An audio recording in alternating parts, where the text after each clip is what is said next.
Hi guys, Kuya Jake over here. Unang araw ng aking pagbabalik sa work today. So itong vlog na to, it's a day in the life of an army recruiter. So tulungan nyo ako, sana makarecruit tayo. Alright, yun yung pinaka-goal natin sa trabaho ito, is to recruit people to join the army. Okay, so let's go.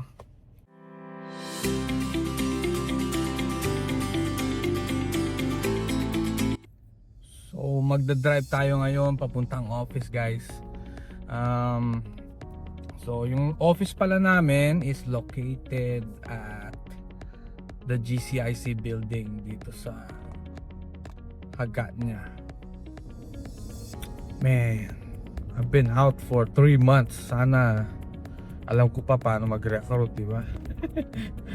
Parang nakalimutan ko na paano mag-recruit Kinakalawang na si Sergeant McLat. Pero we'll take it slow. I'm gonna build our way up to it. Ayan natin yan. So abangan nyo guys sa July, magpi-PCS tayo, which is permanent change of station. So magmo-move kami from Guam to New York. Panibagong adventure na naman ang ating gaganapin. Okay guys, tignan nyo naman yung dinadaanan ko before I arrive to the office. Diba, ocean view. Kaya pag wala tayo na recruit, mag-swimming na lang tayo. Ayaw, diba? Nakaka-relax, diba? Yan yung everyday everyday scenery ko dito bago pumasok ng office. Ang ganda. Parang nasa Boracay So malapit na nga tayo makarating sa ating building guys, which is GCIC sa gawing kaliwa. Yan building na yan. Diyan yung office natin. At diyan ko pinaprocess yung mga applicant ko na magjo-join sa army. Yo! Nakarating din tayo sa wakas sa office. So meron tayong ipapasok today. Isang kababayan natin, mamaya magsiswearin siya. Video natin yan, okay? So let's go! Naninibago ako guys, 3 months ako hindi nagtrabaho Pero kaya natin yan. Pasok na tayo ng office, let's go! Woo! Excited ako at the same time, kinakabahan. Pasok na tayo. Alright. So tabi-tabi pala kami dito. Tabi-tabi kami ng office. Merong Air Force. Kung gusto niya mag-Air Force. So siyempre mag-arm ka. Dito na tayo sa office.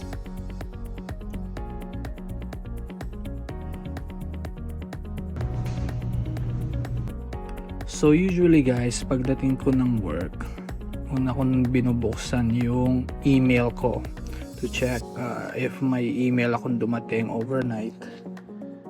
And kung meron akong isasend the email, gagawin ko na rin at that time. Tapos mag-update na rin ako sa mga comments ko for my applicants kung ano yung next step nila na kailangan nilang i-take para makapag-enlist na sila. So after kong gawin yan, makipag-meeting ako doon sa boss, which is our station commander, para pag-usapan yung plan namin, which is called the APL. Doon namin pag-uusapan yung mga priority na applicant na pwede na namin ipa-enlist within the week. So that's basically the morning part of my job. It's all about meeting and updating my comments sa mga applicant ko. Alright. Hi guys, so bago mag-enlist yung ating applicant, i-interviewin muna natin siya. Okay? Anong pangalan mo bro? Ezekiel Ezekiel Medolar. Medola, Taga saan? Santa Rita, Guam, Guam. Hindi, sa Pilipinas. Taga saan? Manila lang sa Manila. So ano yung job na napili mo, man? 12 November 12 sa November. Horizontal Construction Engineer. So engineer tayo yan. Kailan yung alis natin? Initially, sinabi 14. Napaga. Ginawang 8. So nawa umalis si si Ezekiel, so hindi siya na briefing na maigi. But yeah, he will leave next week. Pero okay lang yan. Basta payo ko sa'yo bro, basic training, take it one day at a time. Marami ka matututunan.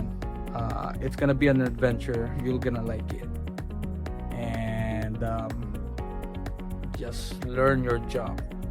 Okay, but I wish you all the best. Ready ka naman mag-enlist? Yes. Alright, enlist na natin ang ating kababayan. Let's go! So itong next part na to guys, ito yung tinatawag namin na enlistment ceremony. Dito mag-take off yung isang applicant to support and defend the Constitution of the United States, which is our duty as a soldier. So yeah, may speech lang na ginagawa yung aming teniente. After this is the oath taking. Good luck, man. Ready to get this over with? Good. Raise your right hand and repeat after me. I state your full name. I, Ezekiel Mitoliar, Do solemnly swear do solemnly swear that I will support and defend that I will support and defend the Constitution of the United States the Constitution of the United States against all enemies, against all enemies, foreign and domestic, foreign and domestic, and I will bear true faith and I will bear true faith and allegiance to the same, and allegiance to the same, and I will obey the orders and I will obey the orders of the President of the United States of the President of the United States and the orders and the orders of the officers appointed over me and the officers appointed over me, according to regulations according to regulations and the Uniform Code and the Uniform Code of Military Justice. of military justice. So help me God. So help me God.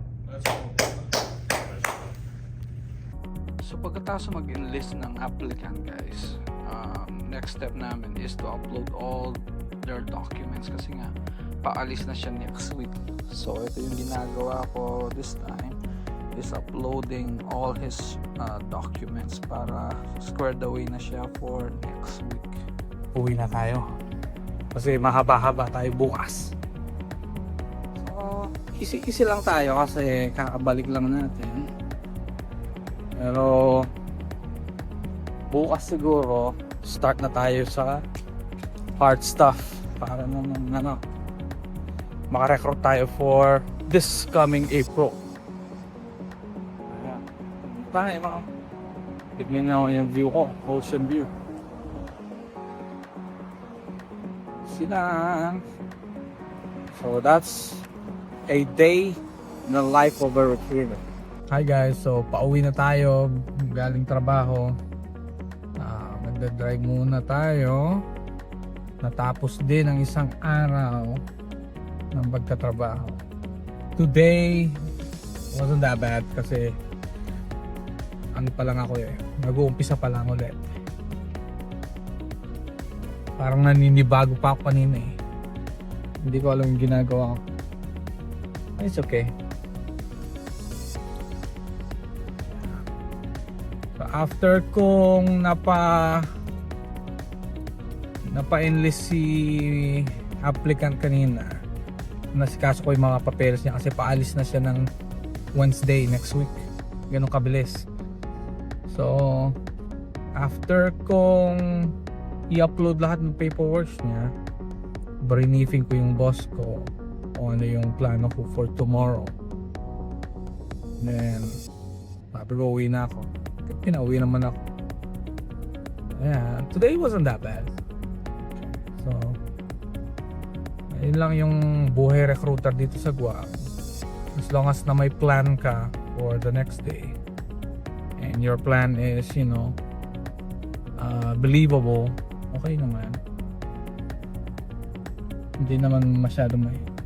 Kung gusto nyo mag-join ng US Army, just do it. Okay? Don't even think twice. Just do it. Huwag na kayong mag-hesitate.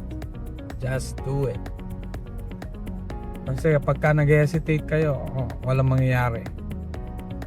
Lalo lang kayo matatakot. You never know. You're never gonna know until you do it. Parang ako, hindi ko naman inaasahan na mag-army ako. Like I'm not a morning person. I just tried it, and for some reason I liked it. So same thing with you guys. Kung may gusto kayong gawin sa buhay nyo, just gawin nyo na lang. No? Don't even hesitate. As long as it's not bad for you, just do it. Kung gusto nyo mag-join ng US Army, kontakin nyo lang ako. My number is 671-686-3901. Okay, kung taga-Guam kayo, yun yung number ko. So, kakarating lang natin sa bahay, guys. So, I hope you like a day with me bilang recruiter. Kung nagustuhan nyo yung content, please subscribe. We are 61 subscribers now from 38, like not even a week ago. 61 na tayo. So keep on sharing the good vibes. Yes! Okay, lumalaki yung family natin, which is good. Okay? So I hope you like this content. I'll see you on the next one. Thank you so much for the support. Kuya Jake out.